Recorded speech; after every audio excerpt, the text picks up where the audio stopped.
Now you may have caught a glimpse of these beasts on your last trip to the chemist's, lending a hand behind the counter. These machines can count pills, dispense them into vials, cap the vials, and even label them. So, when it comes to handling a heavy workload, these robotic dispensers are just what the doctor ordered. Input the prescription data, and the robotic helper in this dispenser machine goes to work. It counts bottles and labels pills in just 35 seconds, a fraction of the time it would take a human to do it. Making one starts with the retainer disc for the vial capping system. Computerized tools carve slots for the capping mechanisms. With an electronic probe, they measure the slots. More tools sculpt a rough plastic blank, transforming it into a platform for the pill vial during capping. The part takes shape in just minutes. A technician now installs 2 computers in the dispenser frame. One computer will interface with the robotic system. The other will operate the drug inventory. A rack that holds a power strip above the computers is then installed. And a battery is lowered into place beside the computers and attached to the frame. This battery will provide power backup in the event of a power cut. Next, the controls for the robotic arm are incorporated.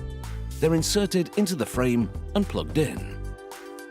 Another member of the team assembles plastic brackets to an aluminium manifold. These brackets will hold cells filled with pills. The manifold will send dispensing information to the cells. It will also deliver bursts of air to move the pills through them and into the prescription vials. The brackets are now fixed to the manifold securely with screws. A long row of circuit boards is then attached to the manifold. These circuit boards will send data between the cells and the dispensing computer.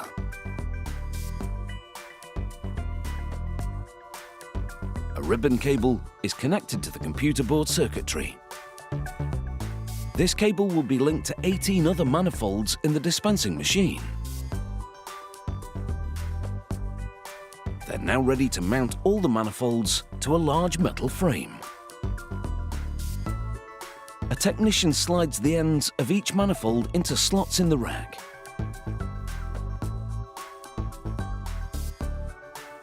She stacks up the cell manifolds, creating a bank of 18.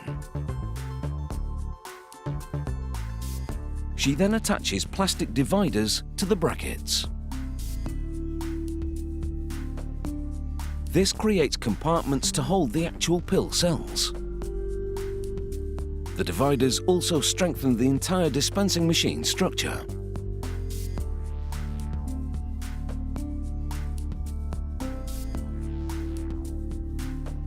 Another technician now installs a vertical rail that's equipped with the robotic arm.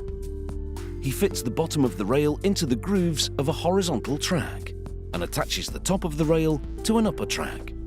Then, he connects one end of a long pole called a link shaft to the robot and the other end to the top track. This shaft moves the robotic arm horizontally to collect pills in a vial as needed. Once installed, the shaft is tested to confirm that it moves the arm along the track with no obstructions. The robotic arm is then programmed to zip up, down, and around in order to collect the pills during dispensing. Rubber flaps are attached to the back of all the pill compartments. They'll absorb the sound of the equipment to keep the noise level down. Full tanks of compressed air are fitted to the grid. The compressed air will be pumped through the manifolds to move the pills through the cells.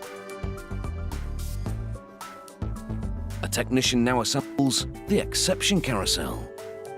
It'll capture tablets that haven't been perfectly dispensed, vials that have too many or too few pills in them, or haven't been correctly labeled or capped. He inserts the motor assembly in the center cavity and snaps the top into place. A metal framework is then screwed to the assembly, and the technician confirms that it spins freely within its housing.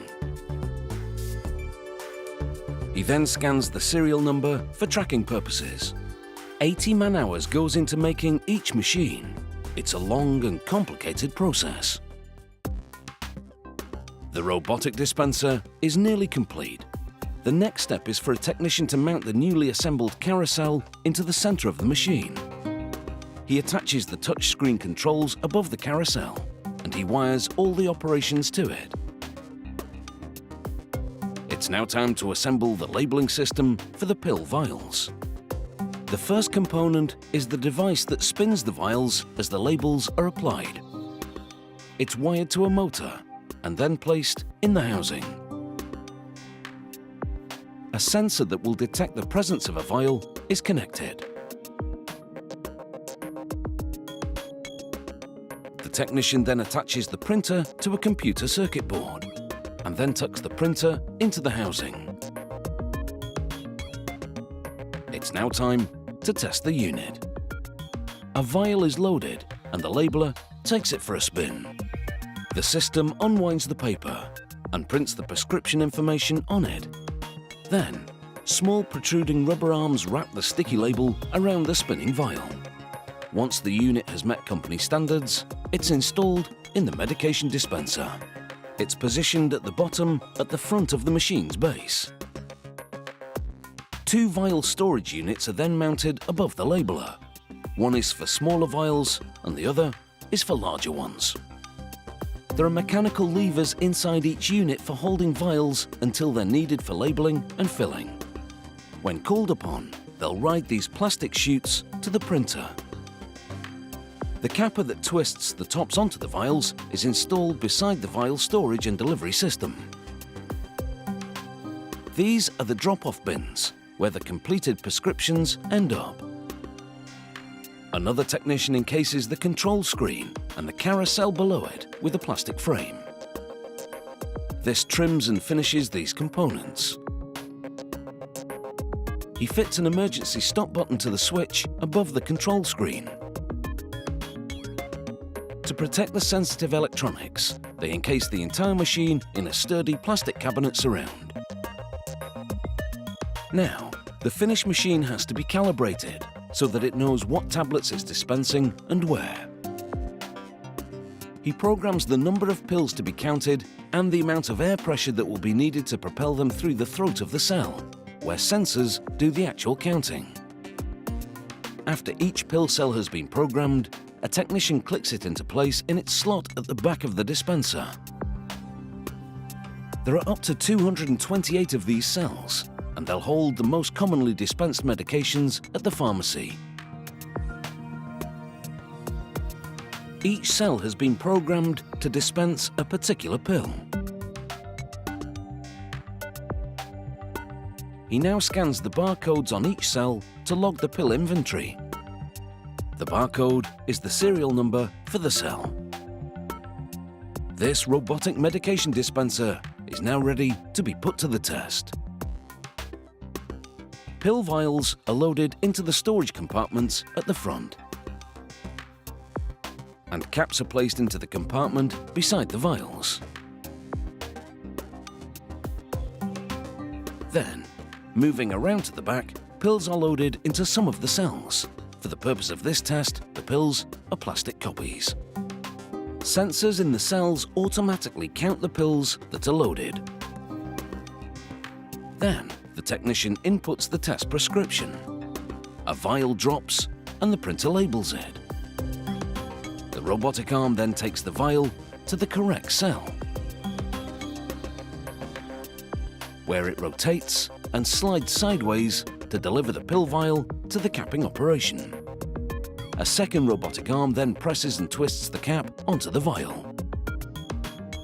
And the prescription is now filled. From labeling to dispensing to capping, this process has taken just a few seconds.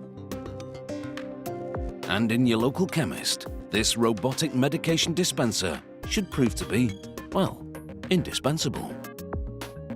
I wonder if it'll dispense a spoonful of sugar though.